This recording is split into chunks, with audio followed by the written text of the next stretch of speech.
सभी को नमस्कार। आज हम कक्षा 10 की प्रश्नावली 4.2 को हल करेंगे। यहाँ हमें दिया गया है गुणनखंड विधि से निम्न द्विघात समीकरण के मूल ज्ञात कीजिए। तो पिछली प्रश्नावली में हमने ये समझा था कि किस प्रकार से द्विघात समीकरण को बनाया जाता है। इस बार हमें द्विघात समीकरण दी गई है सवालों के अंदर, और इन द्विघात समीकरण को हमें हल करना है और जो x का मूल है, जो आंसर है, वो हमें ज्ञात करना है। तो सबसे पहले किस प्रकार से इसको हम हल कर सकते हैं, आइए समझते हैं। सवाल नंबर 1, समीकरण हमें दी गई है x² - 3x - 10 बराबर में 0। अब इस समीकरण को हल किस तरीके से करते हैं, आइए उसके लिए हम क्या करते हैं। सबसे पहले रफली देख लेते हैं कि हमें एक चीज़ को ध्यान में रखना होता है कि हमारे पास यहाँ पे ये 3 पार्ट होते हैं, 3 पद होते हैं। ये प्रथम, ये सेकंड और ये थर्ड। आपको करना सिर्फ इतना सा है, एक फॉर्मूला या ट्रिक आप याद कर लीजिए। एक ट्रिक है कि जो फर्स्ट पार्ट होता है, पहला पद होता है, उसकी तीसरे पद से हम गुणा करते हैं। यानी कि जो पहला पद हमारा है x², उसकी हमेशा तीसरे पद जो आपको दिया गया है -10 अचर पद है, उसी से आपको गुणा करनी है। तो हमारे पास आया -10x², गुणा हम कर सकते हैं। और जो दूसरा पद होता है हमारे पास बीच का, वो हमें ज्ञात करना होता है, और उसके लिए हमें क्या करना होता है, जो हमारा गुणा करने पे संख्या आएगी उसे हमें टुकड़े करना होता है। और टुकड़े करने का एक तरीका ये है, जो भी आपको संख्या मिले उसके एक बार एक्स वाई को और प्लस माइनस को हटा के सिर्फ संख्या लेनी है और हमें करना है उसके गुणनखंड। जैसे 10 के गुणनखंड होते हैं 2 और 5, तो हमें बीच वाली संख्या कुछ ऐसे टुकड़े करने थे, वो टुकड़े आपके पास आ चुके हैं। एक होगा 5, एक होगा 2।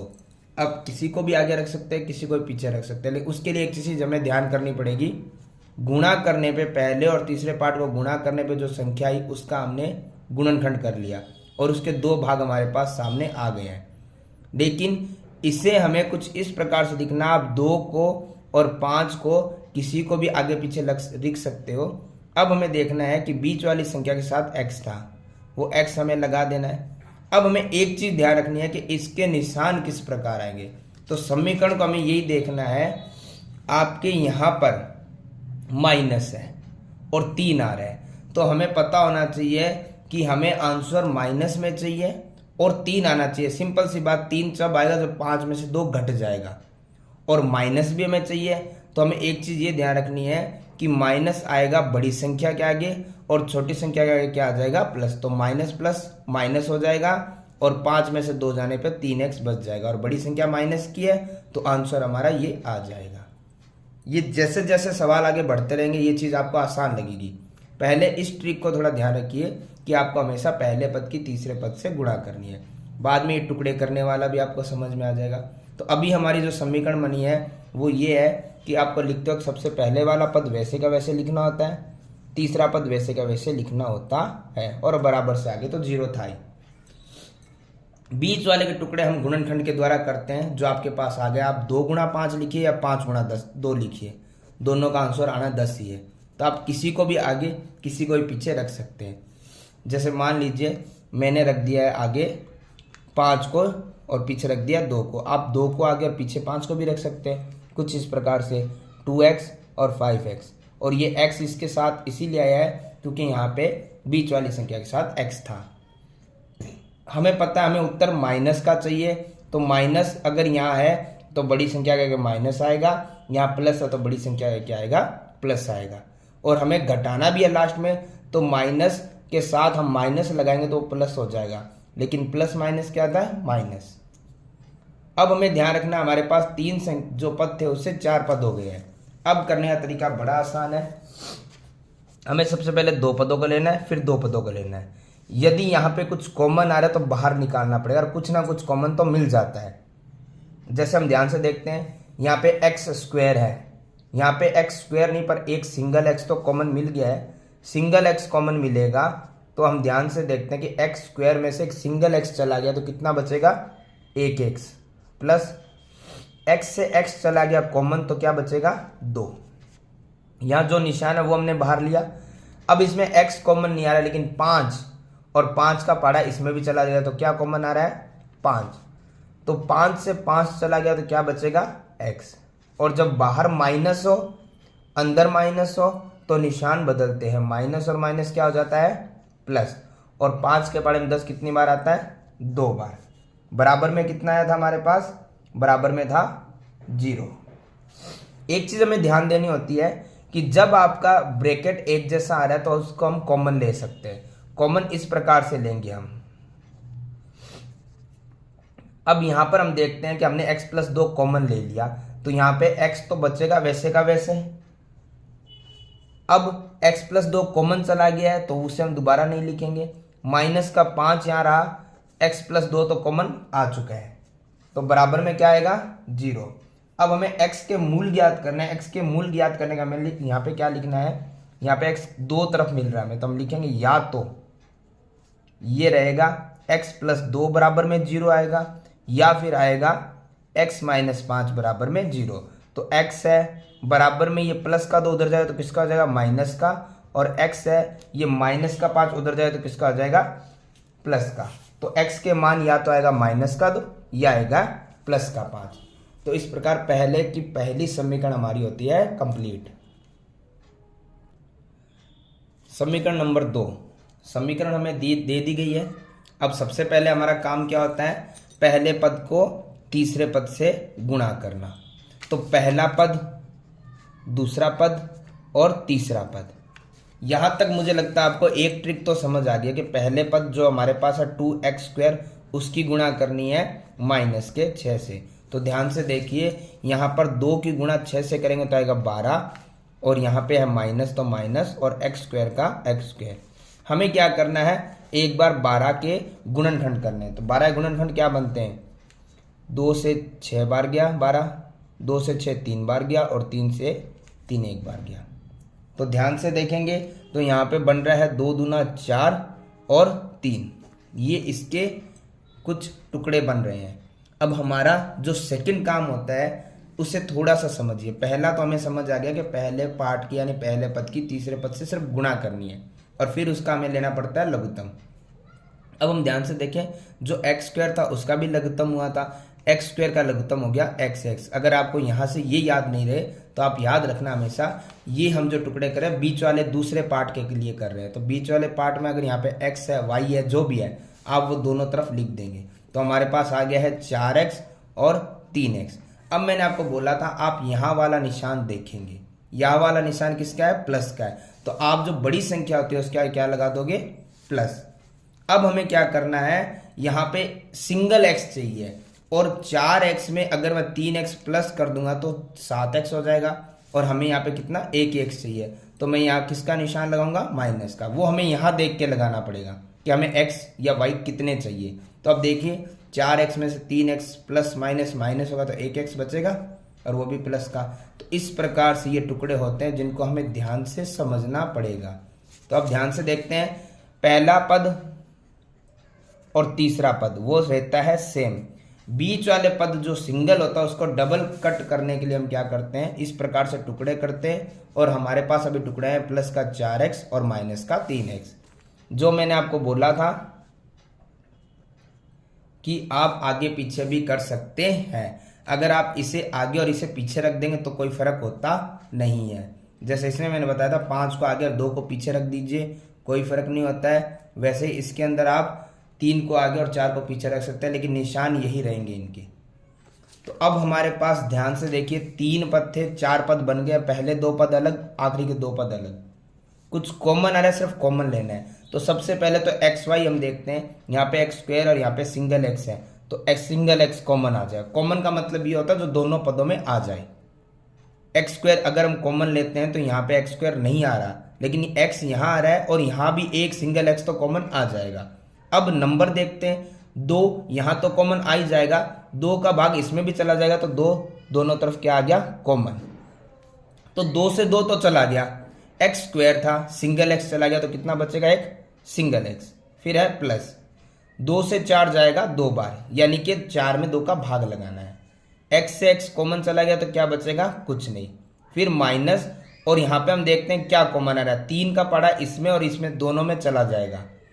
तो 3 से 3 चला गया तो क्या बचेगा x, और जब मैंने कहा हमेशा बाहर माइनस होता तो अंदर वाला निशान बदलता ही बदलता है। माइनस और माइनस क्या हो जाएगा अब प्लस, और 3 का पारा 6 में कितनी बार जाएगा 2 बार, बराबर में 0। एक चीज को आप नोट कर लीजिए, जब भी आप 4 पदों करने के बाद कॉमन लेते हो और ऐसे ब्रैकेट बनते हैं, तो ये जो ब्रैकेट बनते हैं ये हमेशा कॉमन आएंगे। अगर ये कॉमन नहीं आ रहे इट मीन्स कहीं ना कहीं हमने गलती कर दी है। ये दोनों कॉमन आएंगे तो कॉमन वाले पद को आप पहले बाहर ले लोगे। अब ध्यान से देखेंगे, यहां पर ये कॉमन चला गया तो क्या बचा है 2x, यहां पे क्या बचा है माइनस का 3, और x प्लस 2 तो कॉमन जा चुका है, बराबर में क्या आएगा 0। अब इसके बाद हमें एक ही चीज करनी होती है, x के मान निकालने, तो हम लिख देंगे, हमारे पास 2 मान निकलते हैं तो हम लिख देंगे, या तो लिखने का x प्लस में 2 बराबर में 0 मान लेते हैं, या फिर 2x माइनस 3 और बराबर में 0 मान लेते हैं। तो देखिए x है, ये प्लस का 2 इधर आएगा तो किसका हो जाएगा माइनस का, ये तो हो गया एक मान, और एक ये होता है 2x है, ये माइनस का 3 इधर आएगा तो किसका हो जाएगा प्लस का, और x के साथ वाली संख्या कहाँ जाती है बट्टे में, तो ये दूसरा x का मान ये हो सकता है। तो इस प्रकार हमारी समीकरण 2 भी होती है कंप्लीट।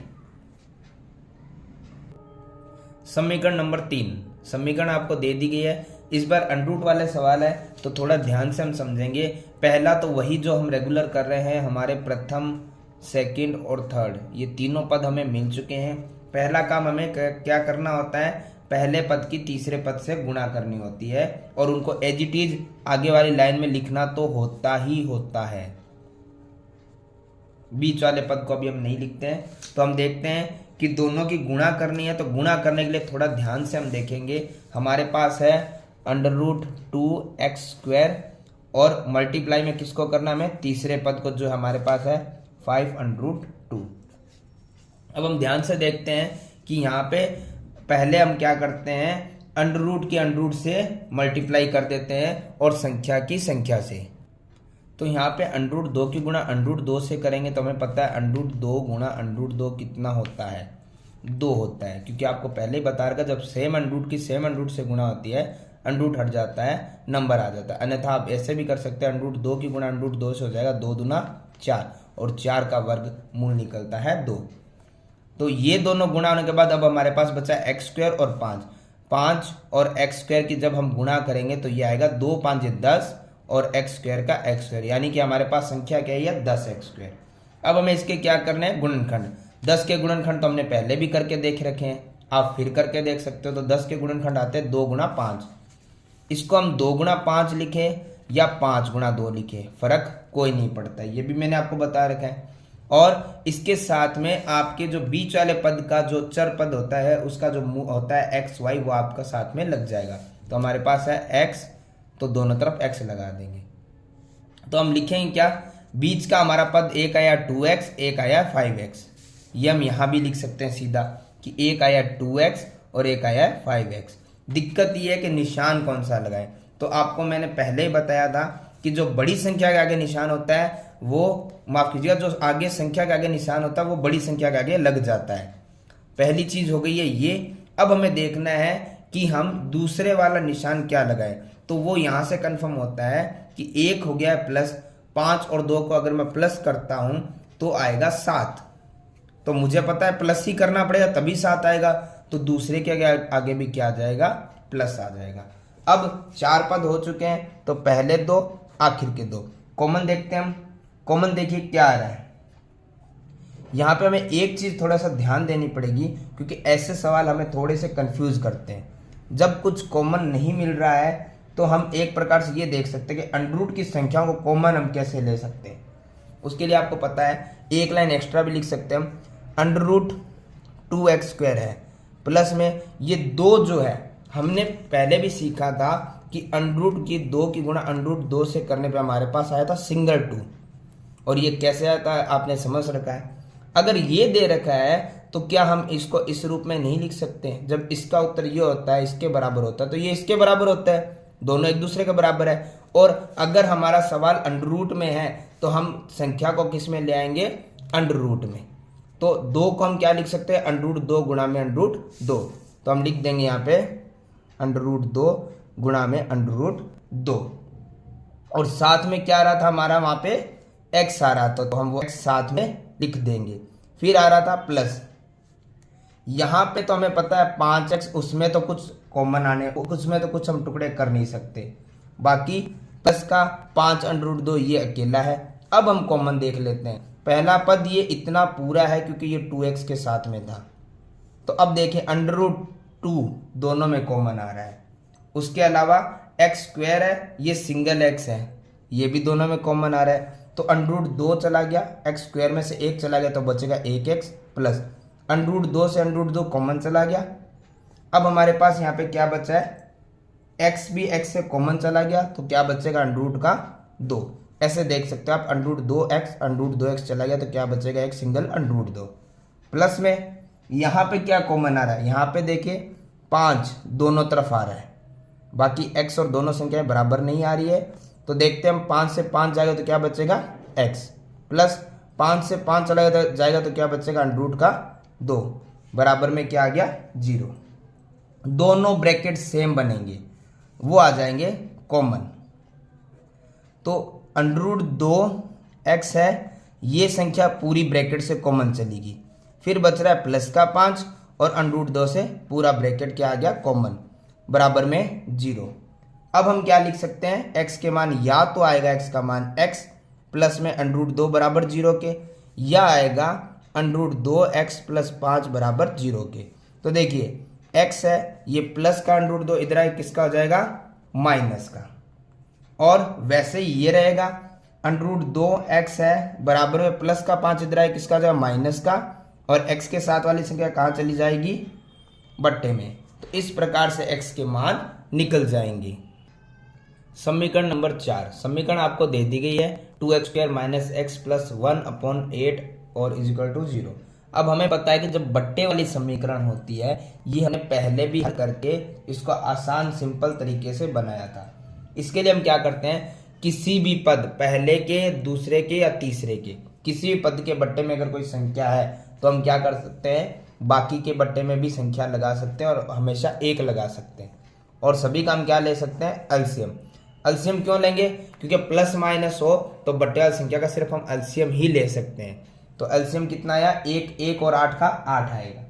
अब हमें क्या करना था, जो हमारा हर होता है, डिनोमिनेटर होता है, उसका बट्टे वाली संख्या से होता है भाग। 1 का 8 में भाग जाएगा 8 बार, और 8 की 2 से गुणा करेंगे तो कितना आएगा 16, और बाकी x² का x² माइनस 1 का भाग करेंगे 8 में तो आएगा 8, और 8 की गुणा करेंगे x से तो आएगा 8x, और ऐसे ही प्लस है, 8 का 8 भाग जाएगा 1 बार, और 1 की 1 से गुणा करने पे क्या आएगा 1 बराबर में क्या था 0। तो ध्यान से देखेंगे 16x² - 8x + 1 वैसे का वैसे लिखेंगे, बराबर में 0 था। जो बट्टे में 8 था वो कहाँ चला जाएगा गुणा में, तो 0 से गुणा किसी भी संख्या करो क्या आता है 0 ही। तो ये हमारी समीकरण बन चुकी है एकदम सिंपल आसान। अब हमें इसमें एक ही चीज करनी है, वो करना है द्विघात समीकरण हमारे सामने है, ये फर्स्ट, ये सेकंड और ये थर्ड, तीनों पद हमारे सामने हैं। अब हमें करना है इसको उसी तरीके से आसान, उसी तरीके से सरल। जैसे हम कैसे करते हैं, पहला पार्ट हमारे पास क्या है, पहला पद 16x², उसकी गुणा में तीसरे वाले पार्ट से करनी है क्या है 1, तो क्या आएगा 16x² ही आएगा। तो 16 का हम कर लेते हैं गुणनखंड, जो आएगा 2 बार 8 बार जाएगा, 2 से ही 4 बार, 2 से ही 2 बार और 2 से ही 1 बार। तो हम ध्यान से देखते हैं, ये ऐसे और ये ऐसे, 2 दूना 4, 2 दूना 4, ये टुकड़े हुए हमारे पास 4 और 4। तो हम क्या करते हैं, सबसे पहला हमारा काम क्या है, सबसे पहला है जो फर्स्ट और जो थर्ड जिसकी हमने मल्टीप्लाई किया है, एज इट इज वैसे का वैसे हम लिख देंगे, और बीच के जो हमारे गुणनखंड करने से टुकड़े आए हैं उनको हम लिख देंगे, एक तरफ आया है 4, एक तरफ आया है 4, और बीच वाले के साथ जो भी x या y होता है वो हम दोनों के साथ में लगा देते हैं। यहाँ पे जो संख्या का निशान होता है वो बड़ी संख्या के आगे लगाते हैं, लेकिन अब तो हमारी संख्या ही दोनों बराबर है, तो हम क्या करेंगे, किसी के भी आगे माइनस लगाएं कोई फर्क नहीं पड़ता, क्योंकि ये जो निशान होता है बड़ी संख्या के आगे आता है। लेकिन दोनों संख्या अगर बराबर है तो ये दोनों के आगे आ जाएगा। तो 4 और 4 माइनस माइनस प्लस हो गए और 4 4 8 आ गए। तो इस प्रकार से ये हमारे टुकड़े हो गए कंप्लीट। अब हमें क्या करना है, बड़े आसान तरीके से 4 पद बने हैं, चारों को हमें सोल्व करना है। करने का तरीका क्या है, दोनों में हम कॉमन देखते हैं तो हमें दिख रहा है एक्स स्क्वायर और एक्स, एक सिंगल एक्स तो कॉमन आ ही रहा है हमारे पास। 16 और 4, तो ये एक संख्या है जो 4 इसमें भी चला जाएगा और 4 का भाग इसमें भी चला जाएगा, तो कॉमन क्या आ गया 4। तो हम देखते हैं 4 का भाग 16 में देंगे तो 4 बार जाएगा, एक्स स्क्वायर में से एक एक्स चला गया तो एक रह जाएगा, फिर माइनस 4x में से कॉमन पूरा चला गया तो क्या बचेगा 1। फिर हम देखते हैं माइनस है और इन दोनों में क्या कॉमन आ रहा है, देखिए ना x कॉमन आ रहा है, ना 4 कॉमन आ रहा है, ना 1 कॉमन आ रहा है। जब कुछ नहीं मिल रहा तो एक हम लिख सकते हैं, एक का टेबल सब में ही कॉमन आता है, ये ध्यान रखना। जब कुछ कॉमन नहीं मिले तो क्या लिखेंगे 1। तो अब हम देखते हैं 1 का आप 4x में भाग दोगे तो 4x आएगा, बाहर माइनस हो तो अंदर वाला निशान बदलता है, माइनस प्लस क्या आ जाएगा माइनस। 1 का भाग 1 में दो कितना आएगा 1, बराबर में 0। दोनों ब्रैकेट सेम बनेंगे, दोनों सेम होते हैं तो एक हमारा आ जाता है कॉमन। कॉमन आने के बाद हम देखते हैं हमारे पास क्या बचा है 4x, जो बचता है उसको भी हम ब्रैकेट के लिए बना देते हैं। यहां पे देखते हैं माइनस का 1 बचा है और 4x माइनस 1 कॉमन आ गया तो बराबर में क्या आ गया 0। अब हमारे पास यहाँ पे 2 मान आए हैं x के मान, तो हम लिख देते हैं, या तो हमारे पास बन क्या रहा है 4x माइनस 1 बराबर में 0, और दूसरा हमारे पास क्या बन रहा था, दूसरा ही बन रहा है 4x माइनस 1 बराबर में 0। अब हम देखते हैं 4x है, ये माइनस का एक बराबर से इधर आएगा तो किसका हो जाएगा प्लस का, x के साथ वाली संख्या कहाँ जाती है बट्टे में। इसी प्रकार अब हम यहां देखते हैं 4x है, ये माइनस का एक इधर आएगा तो प्लस का एक, और x के साथ वाली संख्या कहाँ जाती है बट्टे में। तो दोनों जो हमारे मूल आ रहे हैं वो दोनों बराबर आएंगे, और ये दोनों मूल आए हैं 1/4 और 1/4, तो हमारी समीकरण 4 भी होती है कंप्लीट। समीकरण नंबर 5, पहला, दूसरा और तीसरा पद। हमें एक काम हमेशा करना रहेगा, पहला पद आप आगे जब सोल्व करोगे तो वैसे का वैसा, और तीसरा पद वैसे का वैसा लिख दोगे। यहाँ पे इसमें करना आपको इतना ही है, दोनों की गुणा करनी है, रफली आप करके देख सकते हो। तो हमारे पास है एक है 100x² पहला पद, और दूसरा पद हमारे पास तीसरा माफी पद है 1, इसकी गुणा करोगे तो आएगा कितना 100x², और 100 का हम कर सकते हैं गुणनखंड, जो इजीली हो जाएगा हमारे पास 2 का 50 बार, 2 का 25 बार, 5 का 5 बार और 5 का 1 बार। तो हमारे क्या बन गए हैं टुकड़े, ये बन गए हैं 2 5 10 और 2 5 10। हमें ज्यादा अगर संख्या निकलती है, हमें हमेशा टुकड़े 2 ही करने होते हैं। तो ज्यादा संख्याएं हो तो कुछ की हम मल्टीप्लाई कर सकते हैं, अगर सेम आए तो उनकी, अगर हमें इस प्रकार से जोड़े बन रहे हैं तो उस प्रकार के। तो हमारे पास टुकड़े बने हैं 10 और 10, हम लिख देंगे बीच में 10 और 10, और उनके साथ जो बीच वाली संख्या के में x और y होता है वो लिख देंगे। अब हमें देखना है जो संख्या यहाँ पर निशान होता है वही बड़ी संख्या के सामने आता है, और जब दोनों संख्या ही समान हो तो हम क्या करेंगे, दोनों के आगे ही वो निशान लगा देंगे, प्लस है तो प्लस, माइनस है तो माइनस। अब इसमें हमें एक चीज ध्यान करनी होती है, जो हम ये टुकड़े करते हैं इनका अर्थ क्या निकलता है वो भी आपको समझा देते हैं। आप जैसे पहले की तीसरे से गुणा करते हो वो आप समझ चुके हो, जो टुकड़े उसका लघुत्तम करने से आता है, गुणनखंड करने से आता है, उन टुकड़ों का हमें क्या करना होता है, बीच वाली संख्या के बराबर रखना होता है। माइनस और माइनस माइनस आ गया, और दोनों माइनस माइनस प्लस करेंगे तो 20 आ गया। निशान लगाने में माइनस माइनस का माइनस आता है, लेकिन माइनस माइनस प्लस होता है, तो 10 और 10 कितने हो गए 20 है। तो इस प्रकार से ये बीच वाली संख्या बीच वाले पद के बराबर आ जाता है। अब 4 पद होने के बाद हमारे पास आसान हो जाता है सवाल, कॉमन लेना होता है। तो x² और x में कॉमन क्या रहा है, एक सिंगल x। यहाँ पे 100 है, यहाँ पे 10 है, किस पहाड़े का भाग दोनों में कॉमन जा रहा है, वो जा रहा है 10। 10 का 10 में तो जाएगा, 100 में भी चला जाएगा। तो अब हम देखते हैं 10 का 100 में भाग जा रहा है 10 बार, और एक्स स्क्वायर में से सिंगल एक्स जाएगा तो क्या बचेगा, 1x, माइनस 10x का 10x में भाग कितनी बार जाएगा, 1 बार। यहाँ पे फिर वैसे ही माइनस जो है वो लगाएंगे, कॉमन कुछ नहीं आ रहा है तो हम किसको ले सकते हैं, 1 को। 1 का भाग 10x में दो तो 10x आएगा, और यहाँ पे माइनस और प्लस क्या आता है, माइनस। 1 का 1 में भाग 1 बार बराबर में 0। अब हमारे पास क्या है, जो कॉमन आया है ब्रैकेट वो बराबर दोनों सेम होते हैं, वो कॉमन हम बाहर ले लेंगे। तो यहाँ बचेगा 10x, इसका ब्रैकेट बना देंगे, बचेगा आगे माइनस x, ये कॉमन चला गया तो वैसे का वैसा बराबर में 0। तो अब हम देखते हैं हमारे पास यहाँ पर दो मान आ गए, हम लिख देंगे या तो बनेगा 10x माइनस 1 बराबर 0, या बनेगा वापस से 10x माइनस 1 बराबर 0। दोनों मान बराबर ही आने वाले हैं, हम लिख देंगे 10x, ये माइनस का इधर आएगा तो किसका आ जाएगा, प्लस का, और x के साथ वाली संख्या कहाँ जाती है, भाग में। इसी प्रकार इसका भी आंसर लगभग समान ही आएगा, 10x है, ये माइनस का इधर आएगा तो किसका आ जाएगा, प्लस का, और x के साथ वाली संख्या कहाँ जाती है, बटे में। तो इस प्रकार से हमारे दोनों मान बराबर आ गए हैं और समीकरण 5 क्या हो गई है, कंप्लीट।